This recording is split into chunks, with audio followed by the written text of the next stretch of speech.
Students, मेरा नाम आदित्य है and you all are very welcome on this channel. तो कैसे हैं आप लोग? बढ़िया है, मस्त है, खुश है, पढ़ाई लिखाई चल रहा है। चलिए आज का जो लेक्चर है क्लास 10th का फिजिक्स को और आगे कंटिन्यू कर रहे हैं।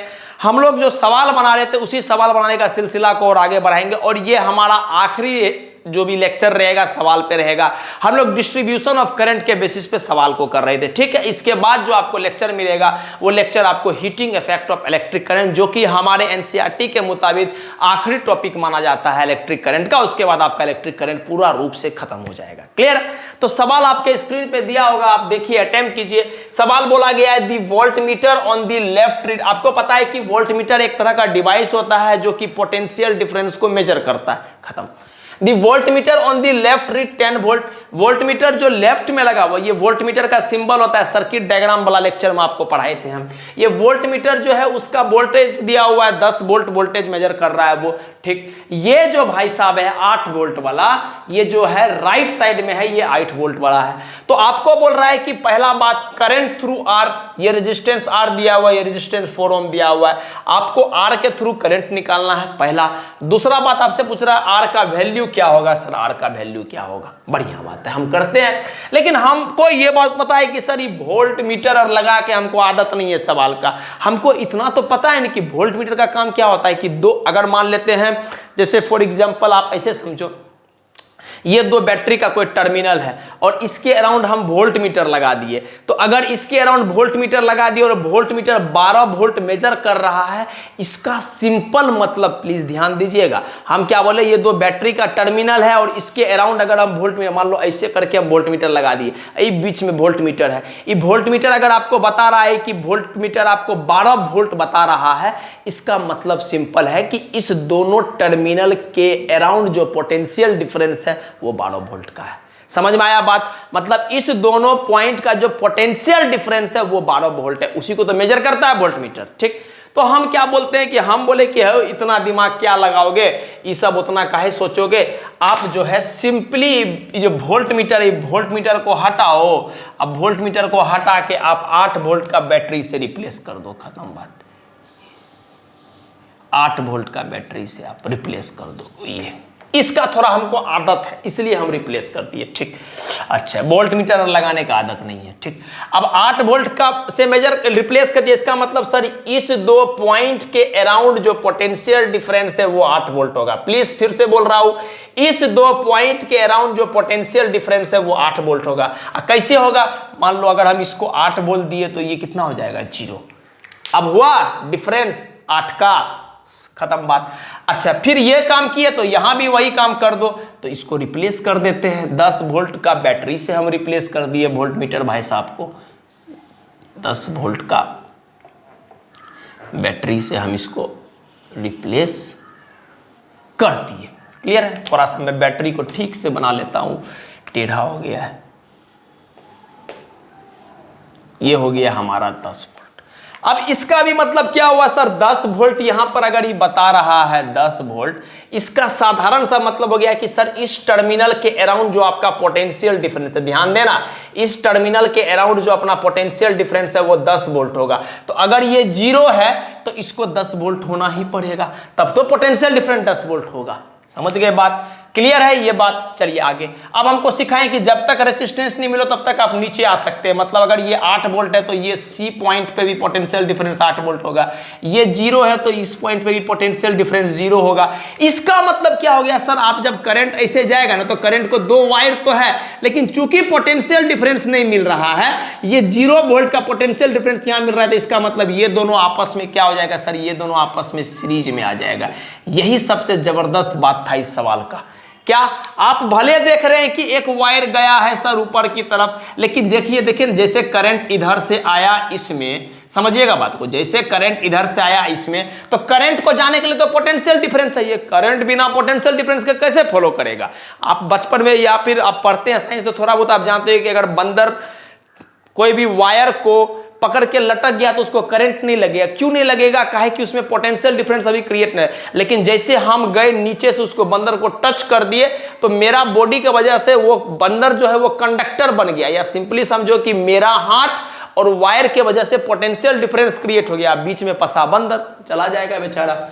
तो क्लियर है बात। तो हम क्या बोले, चूंकि पोटेंशियल डिफरेंस नहीं मेंटेन हो पा रहा है तो करंट जो भी गया इससे वो पूरा का पूरा करंट इसमें चला जाएगा। इसका मतलब सर 4 ओम रजिस्टर्स और आर जो है आपस में सीरीज में होगा। ये सबसे इंपॉर्टेंट बात था इस सवाल का समझना, ठीक।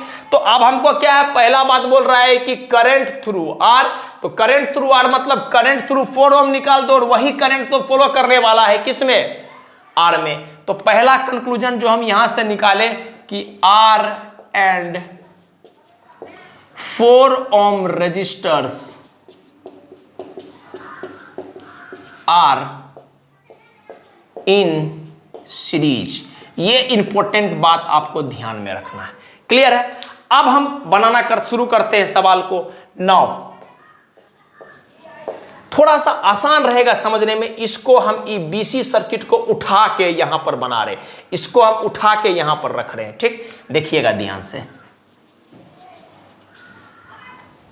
ये आपका बी टर्मिनल है पॉइंट, ये आपका सी पॉइंट है, यहाँ 0 वोल्ट पोटेंशियल डिफरेंस है, यहाँ 8 वोल्ट पोटेंशियल डिफरेंस है, यहाँ पर 4 ओम रेजिस्टेंस है। क्लियर है। हमको पहले करंट पता करते हैं। तो अकॉर्डिंग टू ओम्स लॉ, ध्यान दीजिएगा, according to Ohm's law, according to Ohm's law हम लोग क्या लिख सकते हैं, V is equal to I into R. आप तो ये सब बात आपको रटा गया होगा, V is equal to I into R. बढ़िया सर, इसके अराउंड हम देख रहे हैं पोटेंशियल डिफरेंस कितना है सर, V कितना है 8 वोल्ट। बढ़िया, 8 वोल्ट बराबर I हमको निकालना है। R कितना है सर, R है कितना, बोलिए R कितना है, रेजिस्टेंस 4 ओम, 4 ओम। तो I का वैल्यू कितना आ गया, 8 वोल्ट बटे का 4 ओम, कट गया तो ये आ गया 2 एम्पियर। क्लियर है। अभी लेकिन I जो आया है वो मेरा यहां पर आया है, इसके पास, इसमें जो करंट आ रहा है ये करंट, ये 2 एम्पियर आ रहा है। अब आपको पता है कि जब करंट यहां से चलेगा चलेगा चलेगा तो 2 वायर है तो इसमें भी जाना चाहिए, लेकिन बेचारा इसमें जाना जब चाहेगा तो पोटेंशियल डिफरेंस तो 0 मेंटेन हो रहा है। देखो ना, पोटेंशियल डिफरेंस यहां भी 0, यहां भी पोटेंशियल डिफरेंस 0। अब जब पोटेंशियल डिफरेंस नहीं है तो कहां करंट उधर जाएगा, अरे करंट को जाने के लिए पोटेंशियल में डिफरेंस होगा तब तो करंट पहुंचेगा। तो पोटेंशियल में डिफरेंस नहीं है, इस वजह से करंट इधर ना जाके पूरा का पूरा करंट जो भी आपका 2 एम्पियर का करंट था वो 2 एम्पियर का करंट पूरा इस रेजिस्टेंस में आ जाएगा, ठीक। तो हम यहां पर एक बात ऐसे बोल सकते हैं क्या कि since the 4 ohm and R are in series, therefore हम यहां से एक बात बोल सकते हैं, करंट थ्रू R इज। अब बताओ, अगर दो कॉम्बिनेशन सीरीज में है, अगर 2 कॉम्बिनेशन सीरीज में है तो उसके बारे में एक बात जो आपके जहन में बैठा हुआ है क्या, कि सर अगर 2 कॉम्बिनेशन सीरीज में है तो हमको ये बात रटा हुआ है, 2 रेजिस्टेंस अगर सीरीज में है तो हमको ये बात रटा हुआ है कि सर दोनों रेजिस्टेंस के अराउंड, पहला बात दोनों रेजिस्टेंस के अराउंड करंट सेम होगा। दूसरा बात, पहला बात क्या, दोनों रेजिस्टेंस के अराउंड करंट सेम होगा। दूसरा बात, जो नेट पोटेंशियल डिफरेंस होगा वो इंडिविजुअल पोटेंशियल डिफरेंस के सम के बराबर होगा। तो करंट कितना है इसमें 2 ओम और दोनों सीरीज में आ गया, इसका मतलब क्या हो गया, वायर से मत कंफ्यूज हो, कि पोटेंशियल डिफरेंस है नहीं तो करंट जाएगा, नहीं तो सारा का सारा करंट को इसमें आना पड़ेगा। तो इसमें 2 ओम तो सारा करंट इसमें आ जाएगा, तो आर के थ्रू कितना करंट आ गया, 2 एम्पियर। पहला सवाल का जवाब आ गया 2 एम्पियर। क्लियर। चलिए दूसरा सवाल की ओर चलते हैं। आई होप कि आपको बात समझ में आया होगा। थोड़ा कठिन है, थोड़ा मुश्किल है, हम समझेंगे, लेकिन अगर आप चीज़ को देखिएगा, अच्छी तरह से समझिएगा, फिर से देखिएगा, आपको 100% क्लियर हो जाएगा वो बात, ठीक। अच्छा, दूसरा बात पूछ रहा है वैल्यू ऑफ आर, आर का वैल्यू बताओ। तो हम ऐसा करते हैं कि इसको उठा के यहाँ पर बना देते हैं। हम क्या बोले, ए बी वाला पॉइंट को उठा के यहाँ बना देते हैं। ध्यान दीजिएगा, ये पॉइंट ए,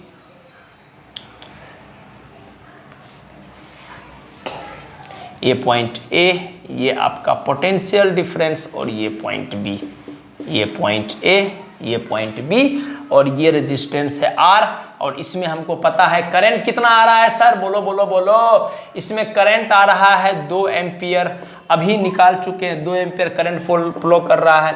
ये 8 वोल्ट है, ये 0 वोल्ट। तो फिर से वही काम, अकॉर्डिंग टू ओम्स लॉ। ठीक, आप बताइए ये चीज जो था इसको यहां से उठा के हम ऐसे रख दिए। ठीक, ये R है 10 वोल्ट 0 वोल्ट 2 एम्पियर करंट। ठीक, अब ओम्स लॉ क्या बोलता है, फिर से वही बात, ओम्स लॉ बराबर V is equal to I into R। अच्छा, V कितना है, पोटेंशियल डिफरेंस कितना है 10 वोल्ट 10 वोल्ट। I कितना है सर 2 एम्पियर, अभी निकाले हैं 2 एम्पियर इंटू का R। तो R बराबर क्या आ जाएगा 10 वोल्ट बटे का 2 एम्पियर, 2 से कट गया, 5 बार में वोल्ट बटे एम्पियर क्या होता है ओम। तो R का वैल्यू क्या आ गया 5 ohm, therefore R is equal to 5 ohm. और हमको यही निकालना था। क्लियर हो गया मेरा बात। तो कुछ किए नहीं है, ज्यादा बात की, दोनों जगह ओम्स लॉ ही लगाया है। लेकिन उसको लगाने से पहले हम ये बात समझे हैं कि भाई हमको वोल्ट मीटर दिया हुआ था, तो वोल्ट मीटर का काम क्या होता है, पोटेंशियल डिफरेंस को मेजर कर रहा। तो हम बोले कि अरे वो हटाओ ना वोल्ट मीटर को, आप बैटरी से रिप्लेस कर दो। बैटरी लगा दिए।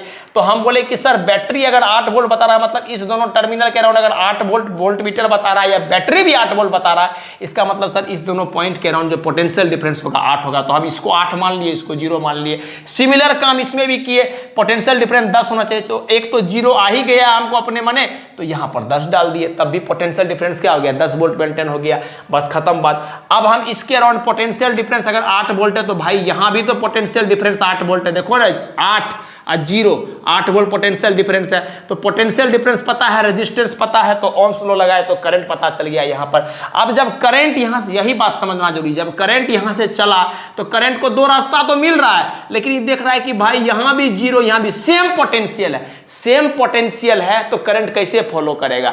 या ऐसे समझो कि सर पोटेंशियल डिफरेंस है भी नहीं, क्या है 0 0 मतलब कोई डिफरेंस ही नहीं है। तो पोटेंशियल डिफरेंस नहीं है तो करंट इसमें ना जाके पूरा का पूरा करंट इसमें आ जाएगा। यही बात समझना जरूरी था।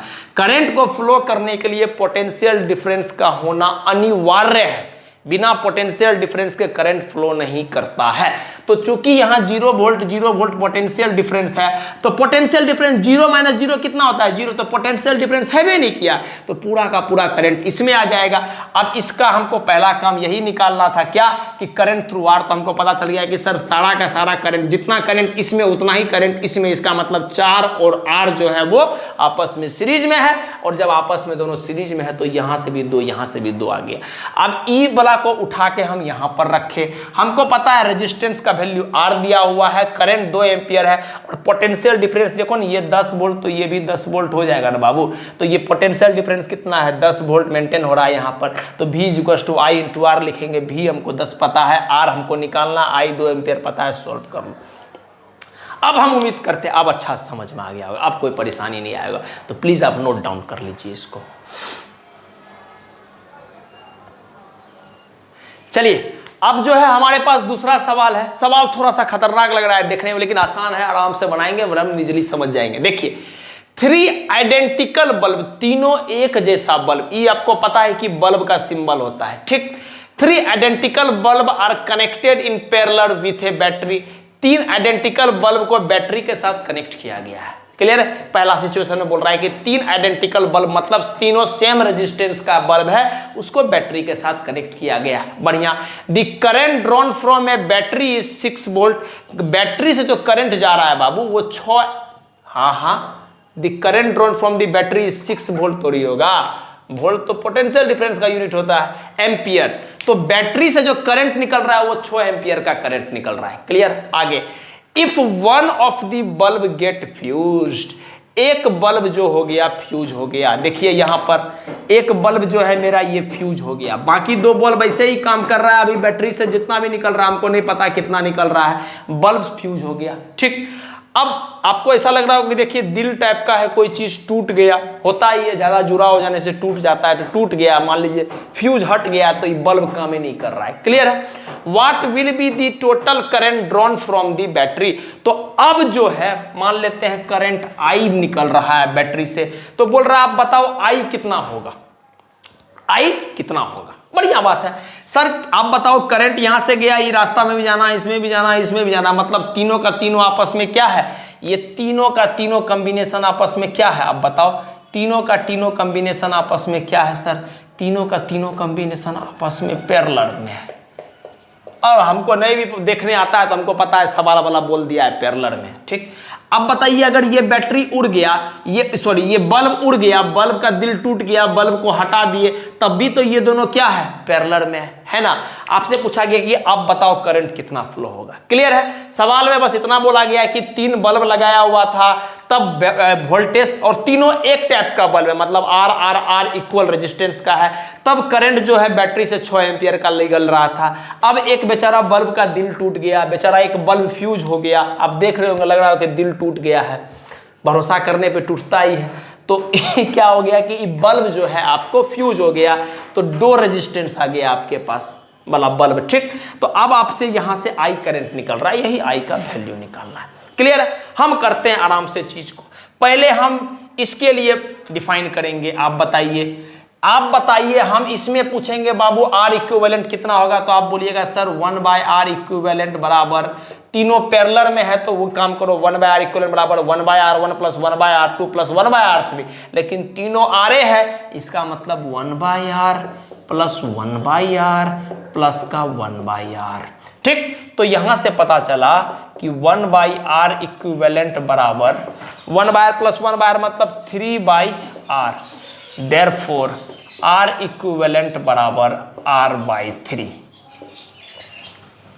क्लियर है, कोई दिक्कत। ये हम केस ए के लिए कर रहे हैं, इसके लिए भी सॉल्व कर रहे हैं, इसमें क्या क्या हम डेटा निकाल पाते वो कर रहे हैं, ठीक। अच्छा, अब हम यहां से ऐसा बोल सकते हैं, now according to Ohm's law V = I × R equivalent. इसके लिए, सिर्फ इसके लिए ये हम बोल दे रहे हैं, यहां से हम लोग केस ए के लिए सिर्फ अभी दिमाग लगा रहे हैं, और कुछ के लिए इसके अभी हमको कोनो मतलब नहीं है, हम सिर्फ इसके लिए लगा रहे हैं, ठीक। तो अकॉर्डिंग टू ओम्स लॉ क्या हम V = I × R इक्विवेलेंट लिख सकते हैं। बढ़िया। V कितना है नहीं पता, देखिए ना V दिया हुआ है। I कितना है 6 एम्पियर। R इक्विवेलेंट कितना है R/3, वैल्यू पुट करो। V = I कितना है 6 एम्पियर, R इक्विवेलेंट कितना है R/3 ओम, ठीक।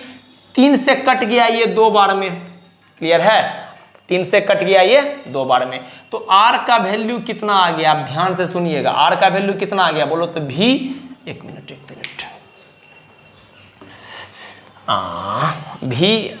इसे मत कीजिए आप, V बटे का 2 आपको आ गया V/2 × का R, ऐसे लिखिए, ठीक। ये V/2 इधर में ले लिए, ये एम्पियर हो गया, ये R रेजिस्टेंस हो गया, एम्पियर इंटू ये जो होता है आपको ओम जो भी आता है वो करंट है, V/2 बराबर ये आ गया। क्लियर है, ये आपको करंट था, करंट का वैल्यू जैसे ही आप 2 एम्पियर रखे, 6 एम्पियर करंट फ्लो कर रहा है ना, हाँ 6 एम्पियर जैसे ही आप वैल्यू रखे, V हमको नहीं पता है तो V का वैल्यू हम यहाँ से इजीली सोच सकते हैं। V का वैल्यू क्या हो जाएगा, V का वैल्यू हो जाएगा, इससे कट गया, और एम्पियर इंटू वोल्ट कितना हो जाएगा, एम्पियर इंटू क्या हो जाएगा, वोल्ट हो जाएगा। तो V का वैल्यू आ गया, सिंपली आप अगर लिखना चाहोगे तो 2R, बस इतू सा बात लिखो। V का वैल्यू कितना आ गया 2R, इसको इक्वेशन 1 मान लो। क्लियर है, समझ में आ गया। ये जो भी होगा वोल्ट में होगा उससे मतलब नहीं, V बराबर 3 से 2 बार में कट गया तो 2R लिख दिए। क्लियर है बात। अब इसका हम आगे यूज करेंगे। नाउ आप बोल रहा है कि ये वाला जो बल्ब है फ्यूज हो गया, तो फ्यूज वाला बल्ब को उड़ा दो, कोई दिक्कत नहीं, लीजिए हम उड़ा देते हैं फ्यूज वाला बल्ब को, लीजिए फ्यूज वाला बल्ब को उड़ा दिए। तो आप एक प्यारा सा छोटा सा सर्किट बन गया। तो अगर हम आपसे इसके केस में पूछेंगे R इक्विवेलेंट डैश कितना होगा, इसका 1/R इक्विवेलेंट डैश कितना होगा, तो आप बोलिएगा सर 1/R प्लस का 1/R, तो ये आ गया कितना 2/R। तो इसी बात को लिख सकते हैं केस बी के लिए, अगर हम लिखना चाहेंगे यहाँ पर केस बी के लिए, तो R इक्विवेलेंट डैश कितना आ गया, R इक्विवेलेंट डैश आ गया सर, रेसिप्रोकल करोगे 1/R तो ये हो जाएगा R/2। आई होप कि आपको बात समझ पा रहे होंगे।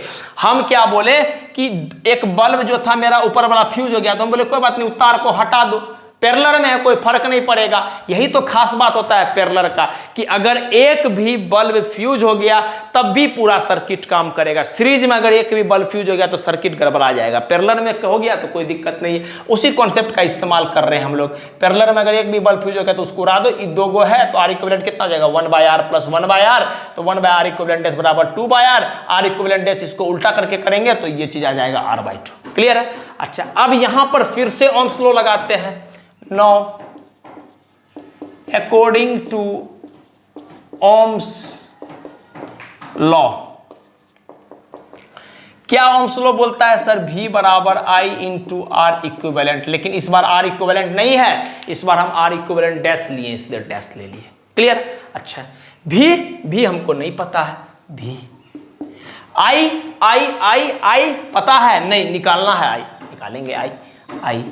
अच्छा, आर इक्विवेलेंट डैश कितना है सर? r/2। सर यहां से उठा के बस वैल्यू रख रहे और कुछ नहीं कर रहे। क्लियर? अच्छा, अब बताइए हमको निकालना है I। क्लियर है? तो I को हम देखना, V को क्या हम 2r लिख सकते हैं? ध्यान से देखो, V को 2r लिख सकते हैं, तो यहां से V को 2r लिखे बराबर IR/2। ये कहां से आया? From equation 1, from equation. Clear है? हम कुछ नहीं किए, V का वैल्यू यहाँ सर सेम बैटरी है तो जो वैल्यू आएगा वही तो वैल्यू उठा के रखेंगे, तो V बराबर 2r था, उसको उठा के यहाँ रख दिए। ठीक, अब 2 को इधर, अब पहले बताओ, R से R चला गया, R से R चला गया। ठीक, 2 को इधर लेकर आए तो I बराबर कितना आ गया? 4 एम्पियर। इसका मतलब सर आपका अगर एक भाई साहब चले जाएंगे, दिल टूट भी गया एक का, तो कोई फर्क नहीं पड़ेगा, करंट क्या हो जाएगा? 4 एम्पियर फ्लो करने लग जाएगा। इसका मतलब हम ऐसे बोल सकते हैं कि हो सकता है 2 इसमें जाता होगा, हो सकता है 2 इसमें जाता, हो सकता है, हम बोल रहे हैं 100% कंफर्म नहीं है, हम उस सॉल्व करना पड़ेगा। हो सकता, हाँ, अगर भी सेम है, R सेम है तो 2 एम्पियर इसमें गया, 2 एम्पियर इसमें गया, 2 एम्पियर इसमें गया। क्लियर है? अब मान लीजिए अगर आपका एक बल्ब फ्यूज हो गया तो इसमें 2 गया, इसमें 2 गया, मतलब अब नेट 4 निकल रहा है। तो कल के दिन अगर आपका ये ऑब्जेक्टिव सवाल में आया कि 3 बल्ब था, तीनों सेम तरह का था, R रेजिस्टेंस का था और V बैटरी के अराउंड कनेक्टेड था, और नेट करंट अगर आपको नेट करंट 12 जा रहा था, मतलब 3 एम्पियर और 3 एम्पियर 9 जा रहा था, मान लेते हैं टोटल। एक बल्ब फ्यूज कर गया तो 6 हो जाएगा। कैसे? काहे कि एगो 3 एम्पियर वाला उड़ गया, मतलब 3 3 6 हो जाएगा। इस तरह से आप सोच सकते हैं, या आप यहां पर इसे सोच सकते हैं। हम जल्दी एक बार बता देते हैं। हम बोले कि ये वाला कॉम्बिनेशन था पहले कि 3 गो R रेजिस्टेंस का बल्ब लगा हुआ था, 6 एम्पियर का करंट फ्लो कर रहा था, पैरेलल में था। तो R इक्विवेलेंट क्या होता है? R इक्विवेलेंट 1/r बराबर 1/, ठीक, तो R इक्विवेलेंट कितना हो जाएगा? R/3 आ जाएगा। खत्म। जल्दी इसलिए बोल देगा कि आपको पता है, हो जाता है। उसके बाद हम इसमें ओम्स लॉ लगाए। ओम्स लॉ बोलता है V = I × R। V हमको नहीं पता, I कितना है? 6 एम्पियर पता है। R इक्विवेलेंट कितना है? R/3। वैल्यू पुट करें, 3 से 2 बार में गया तो V का वैल्यू कितना हो गया? 2 × R, 2R। अब जो भी ampere into volt, sorry ampere into ohm क्या होता है? वोल्टे होता है, तो 2R आ गया, जो भी है अपना वोल्ट में रहेगा। V का वैल्यू सिंपली 2R आ गया। अब यही V का वैल्यू इसमें पुट करेंगे। अब केस B के लिए तो हम बोले कि जो एगो उड़ गया था तो उस उड़ने वाला को उड़ा दो, कहे कि हमको पता है कि पैरेलल कॉम्बिनेशन में एक बल्ब आपका खराब भी हो जाएगा, उससे कोई ज्यादा फर्क नहीं पड़ता है सर्किट पे। तो वही काम किए, उसको उड़ा दिए तो 2 रेजिस्टेंस आ गया R का। तो R इक्विवेलेंट कितना आ गया? 1/r + 1/r, तो 1/r इक्विवेलेंट कितना आ गया? 2/r। तो R इक्विवेलेंट नेट कितना आ गया? R/2। खत्म। अब फिर से हम इसमें ओम्स लॉ लगाए तो V बराबर I × R इक्विवेलेंट। V कितना है हमको अभी नहीं पता, I कितना है वही निकालना है, काहे कि बोल रहा है ना कितना करंट निकलेगा। R इक्विवेलेंट डैश कितना है पता है सर, R/2। अब अगर इक्वेशन 1 को हम देखेंगे तो V हमको पता है, V का वैल्यू 2R है। यहाँ 2R रखे, R से R कट गया तो ये 2 × 2 4 हो गया, तो I का वैल्यू कितना आ गया? 4 एम्पियर। अगर ऑब्जेक्टिव सवाल में कल के दिन आपको वही बोल रहे थे कि 3 एम्पियर, इस टोटल 9 एम्पियर करंट मान लेते हैं फ्लो कर रहा है इसमें, तो आपको ऐसे सोचना है कि 3 इसमें, 3 इसमें, 3 इसमें। ठीक, कल के दिन ऊपर का जगह बीच वाला वायर उड़ गया तो बीच वाला वायर को हम उड़ा देंगे, कोई फर्क नहीं पड़ेगा हमको। ऊपर और नीचे में 3 और 3 चला जाएगा। ठीक, बस यहां से वायर को उड़ा देंगे, सर्किट मेंटेन ही रहेगा, बस वायर को उड़ा देंगे, कोई फर्क नहीं पड़ेगा। यही हम बताना चाह रहे हैं। मतलब ऑब्जेक्टिव सवाल है तो इतना काम आपको ना करना पड़े, डायरेक्टली आप चीज को बता पाओ। ठीक, तो प्लीज आप नोट डाउन कर लीजिए। इतना गर्मी है क्या बोले आपको। अब ये आपको नेक्स्ट सवाल है आपके पास, When two registers are joined in series, अगर दो रजिस्टर्स है मेरे पास, दोनों को अगर हम सीरीज में ज्वाइन कर रहे हैं तब उसका R इक्विवेलेंट 90 ओम आता है। And when same resistors are joined in parallel, अगर वही दोनों रजिस्टर्स को हम पैरेलल में ज्वाइन करेंगे तो अपने पास R इक्विवेलेंट 20 ओम आता है। हमको पता है कि ओवरऑल जो पैरेलल में जो भी R इक्विवेलेंट आएगा वो तो सीरीज से तो कम ही आएगा, क्योंकि सीरीज में डायरेक्ट जोड़ते हैं, पैरेलल में रेसिप्रोकल करके जोड़ते हैं, तो नंबर के बेसिस पे भी समझोगे तो हमको पता चलता है कि कम आएगा। बट यहाँ सवाल में दिया हुआ है कि 90 और 20 आता और आता भी है बिल्कुल। कैलकुलेट बोथ द रजिस्टर, दोनों को कैलकुलेट करना है, तो हम कैसे करेंगे समझते हैं। आराम से आप चीज को पॉज करके आराम से अटेम्प्ट कीजिएगा, हम अपने तरीका से ये अटेम्प्ट कर रहे हैं। हम मान लिए let the two resistors be R1 and R2। हम बोले कि चलो मान लेते हैं बाबू कि अपने पास दो रजिस्टर जिसको वो एक बार सीरीज में कर रहा है एक बार पैरेलल में कर रहा है ना, हम उसको R1 मान लिए और R2 मान लिए, ठीक। नाउ अकॉर्डिंग टू सवाल, A/C मतलब अकॉर्डिंग, ठीक। नाउ अकॉर्डिंग टू सवाल, I mean question, according to सवाल वाला बोल रहा है कि इन दोनों को जब तुम सीरीज में करोगे ना तो R इक्विवेलेंट इतना आ जाएगा, तो कर देते हैं। हमको पता है कि सीरीज में R1 प्लस R2 होता है और सवाल वाला दिया हुआ है वो 90 ओम है, ठीक। इसको इक्वेशन 1 मान लो।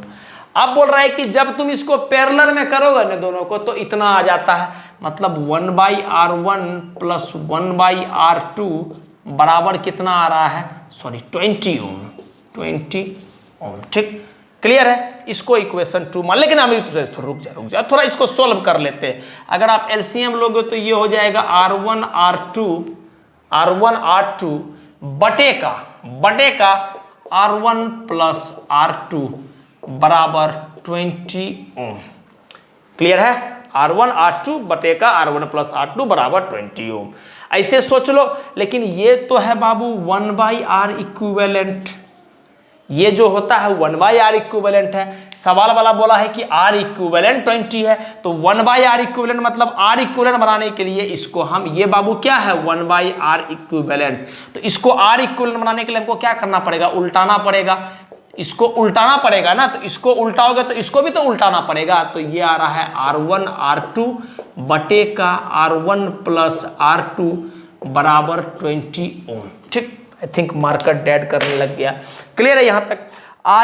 इसको ये जो चीज दिया हुआ ये 1/R इक्विवेलेंट है ना बाबू। क्यों 1/R इक्विवेलेंट है, कि हमको सम जो आता है, सम आता है ये 1/R इक्विवेलेंट ना पैरेलल में, तो 1/R इक्विवेलेंट थोड़ी चाहिए हमको, R इक्विवेलेंट चाहिए, तो हमको R इक्विवेलेंट करके उल्टा करना पड़ेगा। इसको उल्टा करोगे तो उसको भी उल्टा करना पड़ेगा। क्लियर है। अब उल्टा क्यों नहीं कर रहे हैं इसको, सर इसको हम उल्टा इसलिए नहीं कर रहे कि यही चीज तो दिया हुआ है, R इक्विवेलेंट ही 20 दिया हुआ है। देखो ना कि R इक्विवेलेंट ही 20 दिया हुआ है, तो R इक्विवेलेंट ही अगर 20 दिया हुआ है तो डायरेक्टली ये चीज आ गया। क्लियर है। आगे अब कैसे करेंगे हम, अब हमको पता है कि R1 प्लस R2 पता है, तो हम यहां से देयरफॉर इसमें देखिएगा R1 R2 बराबर 20 ओम इंटू का, ध्यान दीजिएगा R1 R2 मल्टीप्लाई कर रहे हैं, यहां पर एक स्टेप और लिख रहे हैं हम, R1 R2 बराबर ये R1 प्लस R2 कहाँ है 90, तो इसको हम लिख रहे हैं 20 ओम इंटू का 90 ओम, ठीक है। यहां पर हम लिख रहे हैं 20 ओम इंटू 90 ओम, तो R1 R2 कितना आ गया सर, R1 R2 आ गया 1800 ओम स्क्वायर। इसको हम इक्वेशन 2 मान लिए। क्लियर है। तो हमको दो इक्वेशन मिला। हम यहां पर बात समझ में आया, हम क्या किए, हम बोल रहे हैं हमको R इक्विवेलेंट पता है 20 ओम, ठीक है। तो 1/R इक्विवेलेंट कितना होता है 1/R1 प्लस 1/R2, और इसी का सम 20 ओम दिया हुआ है R इक्विवेलेंट, ठीक। तो हम 1/R इक्विवेलेंट तो नहीं चाहिए हमको तो R इक्विवेलेंट 20 निकालना है ना बाबू। तो 1/R इक्विवेलेंट बराबर R1 R2 बटे का R1 प्लस R2 बटे का R1 R2, तो R इक्विवेलेंट कितना आ गया R1 R2 बटे का R1 प्लस R2। क्लियर है। तो R1 प्लस R2 कितना है 90 ओम, इसको इधर ले जाएंगे तो 20 गुना 90 कितना हो गया 1800 ओम, ठीक। R1 प्लस R2 यहाँ पता है 90 ओम, इसी को उधर उल्टा के मल्टीप्लाई किए हम यहाँ, ठीक। तो 20 इंटू 90 कितना हो गया 1800 ओम स्क्वायर। क्लियर। नाउ अब अपने पास क्या है कि R1 प्लस R2 पता है हमको, R1 R2 पता है हमको, लेकिन अगर हमको R1 माइनस R2 पता हो जाएगा तो दोनों को जोड़ घटा करके निकाल लेंगे। तो हम दिमाग लगाते हैं R1 माइनस R2 में, तो हम ऐसा लिख सकते हैं, ध्यान से देखिएगा, R1 माइनस R2 का होल स्क्वायर बराबर R1 प्लस R2 का होल स्क्वायर माइनस का 4 टाइम्स ऑफ R1 R2। अब आप सोचिएगा सर ये क्या लिख दिए, अभी सॉल्व करते हैं। अब बताओ हमको R1 माइनस R2 का होल स्क्वायर क्या होता है, formula R1 square plus R2 square plus minus का A माइनस B का होल स्क्वायर फॉर्मूला क्या होता है, A square plus B square minus का 2 टाइम्स ऑफ A1 माइनस का 2 times of A into B, खत्म बात। अच्छा इसको थोड़ा सॉल्व करते, A प्लस बी का होल स्क्वायर, तो आप बोलिएगा sir A square plus B square plus का 2AB माइनस का 4R1 R2। तो अगर थोड़ा सा और सॉल्व करोगे तो ये हो जाएगा R1 का स्क्वायर प्लस R2 का स्क्वायर, ये प्लस 2R1 R2, ये माइनस का 4R1 R2, तो यहाँ से क्या हो जाएगा माइनस का 2R1 R2।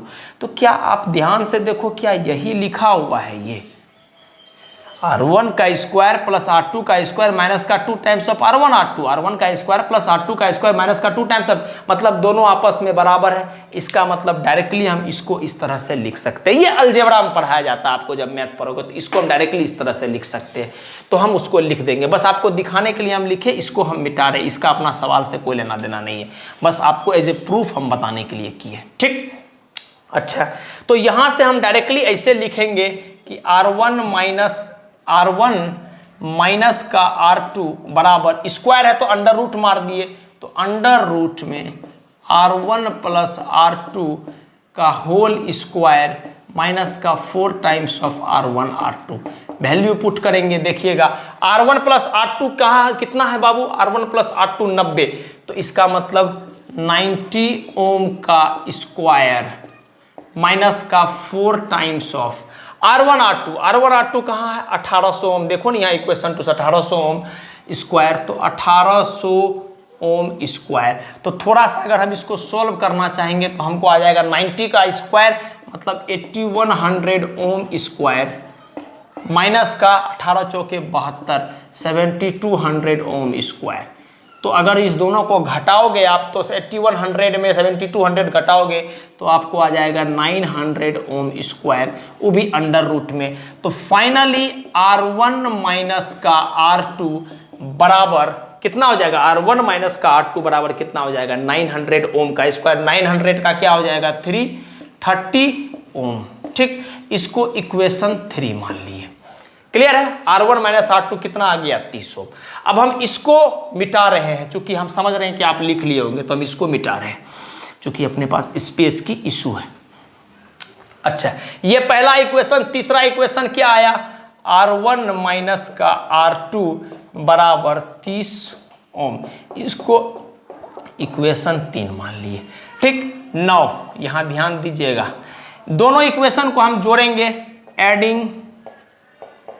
Adding equation 1 and 3 we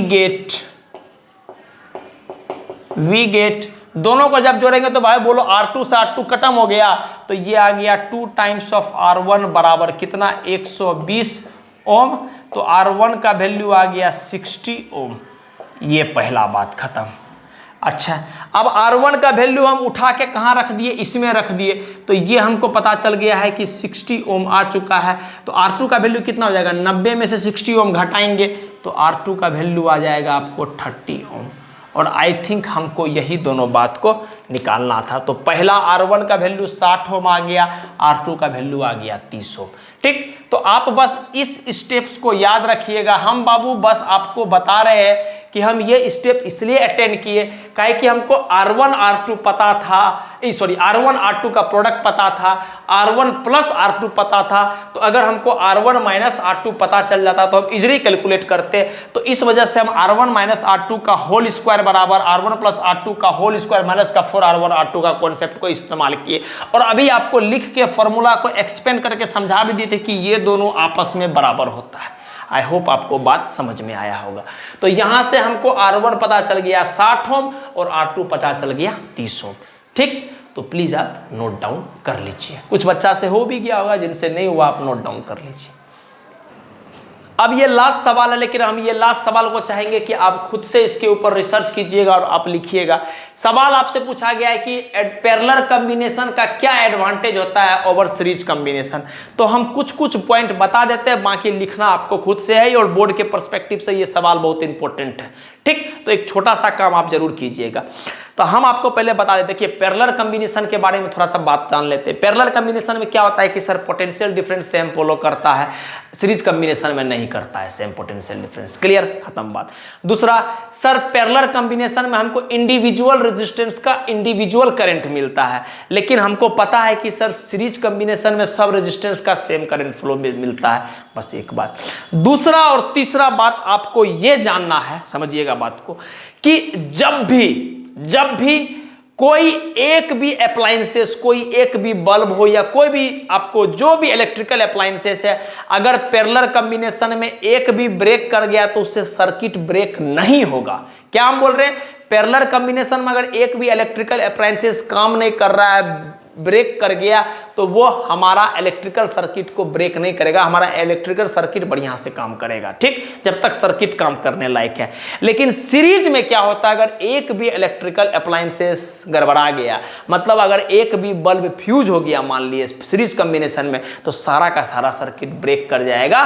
तो ये बात आपको याद रखना है। ठीक, ये एक बड़ा जबरदस्त एडवांटेज है पैरेलल कॉम्बिनेशन का। दूसरा, अगर आप चाहते हैं कि अलग अलग वाट का या अलग अलग रेजिस्टेंस का बल्ब को हम कनेक्ट करेंगे चीज में और हमको अलग अलग करंट मिले, हम क्या बोल रहे हैं, अगर आप चाहते हैं कि अपना इलेक्ट्रिकल अप्लायंसेस के लिए अलग अलग करंट मिले, तो ये जरूरी है कि आप उनको जाके किस में करोगे, पैरेलल कॉम्बिनेशन में। सीरीज बेचारा आपका मदद नहीं कर पाएगा। क्यों? काहे कि सीरीज बोलता है कि तुम मेरे पास आओगे तो हम सब में सेम करंट फ्लो करा देंगे। पैरेलल बोलता है कि तुम्हारा समस्या हम समझ रहे हैं, आओ तुमको अलग अलग करंट चाहिए ना, अलग अलग रेजिस्टेंस का बल्ब लाया है, हम बोलेंगे हाँ सर, बोला ठीक, आजा लगाओ, तुमको हम अलग अलग करंट का चीज दे देंगे। लेकिन पैरेलल में, सीरीज में जाओगे तो सीरीज वाला क्या बोलेगा, हम तो सेम करंट दे पाएंगे। तो इस वजह से वहां पर हमारा काम नहीं बन पाएगा। एक फायदा ये भी मिला, कहने का मतलब पैरेलल में करंट अलग होता है, इसका फायदा मिला हमको, सीरीज में करंट अलग नहीं होता है, इसका फायदा नहीं मिल पाया। क्लियर है? एक बात और आपको बोले क्या, कि सर अगर आपका सर्किट ब्रेक हो गया, आई मीन सर्किट ब्रेक होने का कंडीशन है कि कोई भी इलेक्ट्रिकल अप्लायंसेस अगर सीरीज में ब्रेक हो गया तो सर्किट ब्रेक हो जाएगा, अगर नहीं हुआ तो नहीं होगा। ठीक, अच्छा, और पोटेंशियल का आपको बात बता ही दिए। तो इस सब पॉइंट भी आप इंप्लीमेंट कर सकते हैं अपने आंसर्स में। बाकी आपकी इच्छा, अगर आप इसको लिखोगे तो इस सवाल आपके एग्जाम के पर्सपेक्टिव से बहुत इंपॉर्टेंट है, इसलिए आपको बोल दिए कि आप लिख जरूर लीजिएगा। ठीक, तो जैसा कि हम हमेशा बोलते हैं, किसी भी हाल में हो, कोई भी परिस्थिति में हो, मस्त रहिए, खुश रहिए, मुस्कुराते रहिए और कम से कम वक्त निकाल के अपने बारे में जरूर अच्छा सोचे। थोड़ा सा हो सकता है कि डलेंस मेरे बिहेवियर में आ रहा होगा, थोड़ा सा हम मतलब क्या बोल सकते हैं, आपको लेजीनेस फील कर पा रहे होंगे, आप देख पा रहे होंगे थोड़ा सा लेजी फील कर, कि गर्मी इतना ज़्यादा ह्यूमिडिटी है, इसके वजह से थोड़ा सा शारीरिक रूप से परेशानी आ जाता है। बट हाँ, किसी भी रूप से हम कंटेंट पे कंप्रोमाइज नहीं करेंगे और वक्त आते ही अच्छा से अच्छा चीज़ को आपको हम डिलीवर करते रहेंगे। ठीक, तो बस आप पढ़ाई लिखाई करते रहिए, मस्त रहिए। और जो यहाँ पर हमारा जो भी डिस्ट्रीब्यूशन ऑफ करंट सबका बात था वो ऑलमोस्ट खत्म हो गया। अब हमारा बस आखिरी टॉपिक बचा है इलेक्ट्रिसिटी में, और वो आखिरी टॉपिक है heating effect of electric current. ठीक, उसको भी डिटेल तरीका से, जैसे बाकी टॉपिक को बड़े अच्छे तरीका से प्यार से, एक न्यूमेरिकल्स का अलग सेक्शन, थ्योरी का अलग सेक्शन, सब कुछ करके देखे हैं। सिमिलरली उसको भी उसी तरह से देखेंगे। और ये चैप्टर खत्म हो जाने के बाद, जैसे बहुत ज़्यादा डिमांडिंग चैप्टर था, लाइट पढ़ाइए सर, लाइट पढ़ाइए, उसके बाद हम लोग लाइट्स को पढ़ेंगे। ठीक, तो फिलहाल के लिए थैंक यू।